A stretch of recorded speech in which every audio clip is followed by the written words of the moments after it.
bad boy, being tough is like a strength in business. Yeah. But it's actually a very powerful weakness. Yeah. Right. Like easily exploited. Yeah. Oh, this is.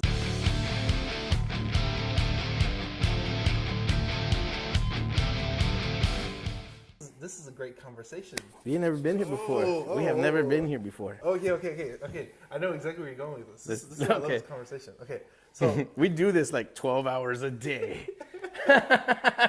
all right. So a lot of people are afraid of being scammed, and especially in real estate, everybody's really defensive. Like, oh, I'm gonna protect my $20,000 fee, and I'm not gonna collaborate. With I need to send you something to sign. I need an NDA. We get NDA. We're like, anybody that sends us an NDA, we automatically ignore them. Like, yeah, we'll be sure to check this deal out. Yeah, this girl sent me an NDA on a land deal, and I was gonna sign it. I was gonna read it, and I just never got around to it.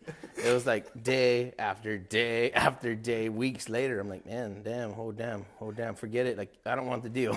Well, did you sign the paperwork? No, but I didn't want to stop to do it. So automatically, like when people send me an NDA, I'm just like, man, I don't want to read it. I don't want to go through the legal liability. I don't want to know what it's about. Like, you're just giving me a legal problem now that could get me in legal trouble. Like, just keep the whole deal. Keep the NDA. Figure it out. Don't help me. don't help me, and I won't help you, because you're giving me a legal problem, and you want me to like legally analyze it in a few minutes. And I'm like, damn. Even if it's a 30-minute commitment, like, I don't want to dedicate 30 minutes to something, and then all of a sudden you send me a deal that's on the MLS plus 10%. Like, dang! That was a waste of time. It was very terrifying for you to do that to my 30 minutes. If we could any way to pay them back, I'd appreciate it. But have a nice day anyway. So it comes to the point where you if you act in abundance and you have abundance mentality, you give opportunity to people to steal from you. Mm-hmm. Because most people, when they have the opportunity to do it, they're gonna do it. Oh, we're gonna use that $350,000? Like, kinda, yeah. Like, oh, dang! Now we're in court for 3 years. Like, oh man, I wish you would have just told me ahead of time that you were gonna steal the $350,000. We're gonna do more deals with you. Well. And then all of a sudden now, like, damn. Okay, keep the $350,000. I gotta go buy a $2 million ranch real quick. So it's like that was a big suicide. Like It was very confusing, to say the least. And like, this isn't the first time it's happened. We had another guy. He got like $20,000 deal. We sent him a lead. He made money on it. Didn't send any money our way. So it's just like another thing. Like, so look, here's the most dumbest thing you ever heard in real estate. Somebody sends me a text message, and I'm like, hey, this is probably a deal. And I look at him like, damn, this is probably a deal. But I don't want to invest an hour or two into the deal, right? But it's a 100% chance of it going to be a deal. So I rolled through the Rolodex, and we sent it to a friend. I go through the Forget-A-Dex, and I send it to just the first person that comes to mind that's been contributing and helping us. Because I'm like, okay, cool, that guy probably needs $10,000. He can use the money. So I send the whole entire deal, 20,000 spread, and it's like, I hope he kicks me 10, and I hope he keeps 10. But then like he makes the whole 20 and just doesn't call no more. Like, ooh, damn. Okay, he probably needed it pretty bad. I'm still not mad. But next time I get a deal, that guy's not the first in the list. Like, I'm not calling. And not for no bad reason. I'm not mad. I'll send you another gratitude to turn off your lights or whatever. But it's like you lose the opportunity for the next up, and then I think that's where the value is, and that's what people are not paying attention to. And it's the cookies in the cookie jar. Ooh, those cookies look nice. I'm gonna stick my hand in it, and I'm gonna take the cookies. But then you realize you're never gonna get cookies again. Now they're gonna put them on top of the fridge. It's a cold, dark moment. So I think that's something that I think Daniel and myself, I don't know if we've gone far. I know people do way better than us, and they got more shine and clout and all this, but I think we're having fun. It's fun. You know, we're making a little bit of impact in somebody's life somewhere, and that's fun. We're having a lot of. The business is going pretty cool, and then we're able to practice daily manufactured happiness. If you haven't seen a manufactured happiness video, go to YouTube and type in Hivemind, Daniel Anthony. What's it called? Manufactured happiness. It's called that? Yeah. Oh, damn. Manufactured happiness.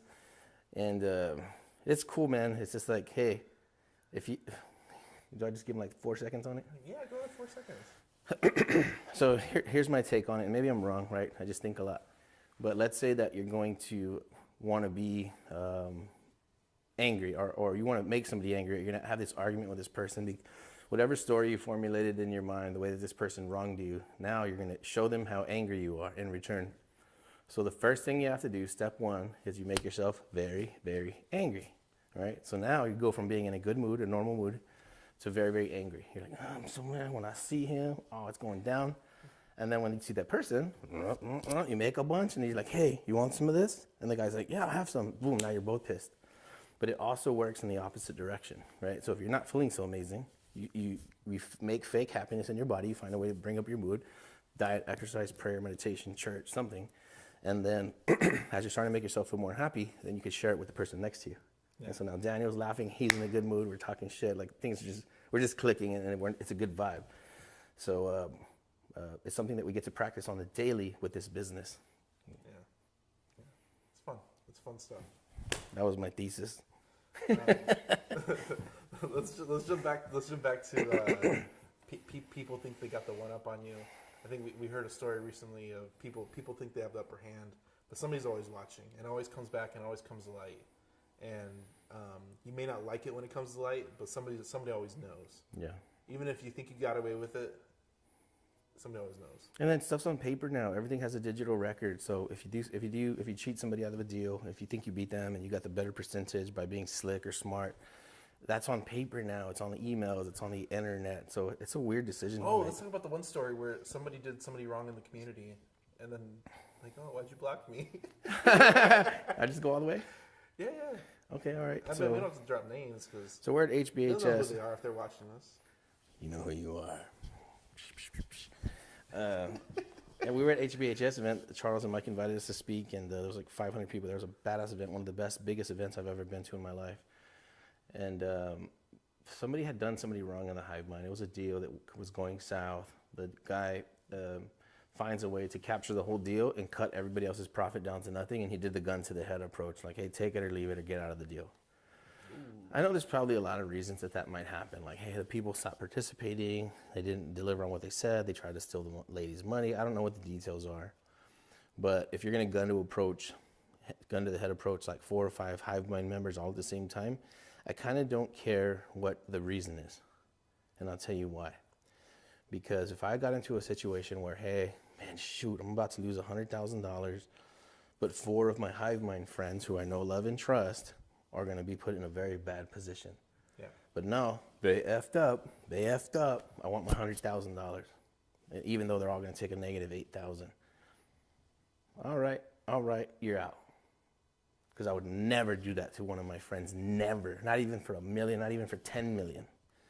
So if you put a price tag on treating me and my friends like that, and my wife and my friends, you're out.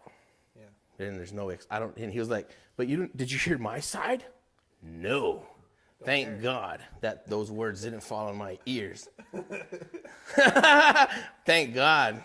Thank you, man. And I told him I'm never unblocking you, because I already know that person's heart now. And I'm not saying I'm the most saintest of the ever saintest that ever sainted, but you don't do that to people. Yeah. Not to people that you think are your friends. Yeah. So what goes around comes around. Do the right things when you're supposed to, and it goes a long way. It's such a powerful. It sounds like, oh, they're preaching happiness or like, whatever. This makes you money. This is how you make money. Be cool. Be nice to people. Over time and distance. Do the right thing. Overpay time. Overpay money. Buy people stuff. Buy strangers stuff. Fix them up. Help a stranger move a car out of the way. So every time somebody's like, how's Texas? How are the people in Texas? Effing amazing. You're at a 4-way intersection. Your freaking jalopy breaks down, and all of a sudden, like 12 people get out of the car and push you into the gas station. You don't flag nobody down. You don't honk or nothing. There's no secret code. People just jump out, move you out of the way. Everybody goes about their business. Yeah. I was like, wow, that makes me proud to be from Texas and San Antonio. So I think if you take care of, it's like the karma effect. You do good, people do good for you. And so I want to point something out, because me and Daniel use words like karma and all this stuff. I'm religious. I'm Catholic. I'm proud of it. I'm happy. I go to church 3 times a month.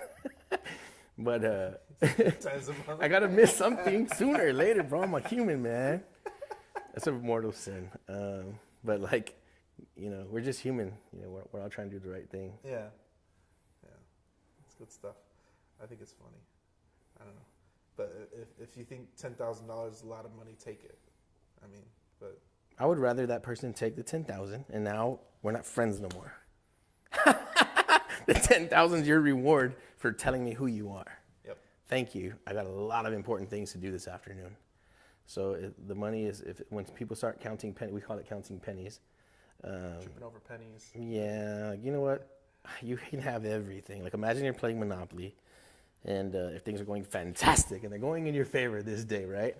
And then everybody else on the thing like getting violently mad, like they want to hit you, like, down. Hey, I'll just keep everything and I'm out of here, right? Yeah. So if somebody's getting weird about money like that, then not that we don't need it, right? Because we need every penny we can get. We have a lot of friends and family that count on us, and we want to do some nonprofits and charities. But it's a weird way to be with what you would call your friends or your business partners. So I blocked more people last year than I probably blocked in my entire life on Facebook and their phone numbers. And I feel a lot more clear. I feel a lot more like happy. I feel a lot more calm. So sometimes you gotta. I just mute them. I want them to see what I'm doing. I just kind of like don't want to ever see them again. Like I'm not mad. I don't know if that's toxic.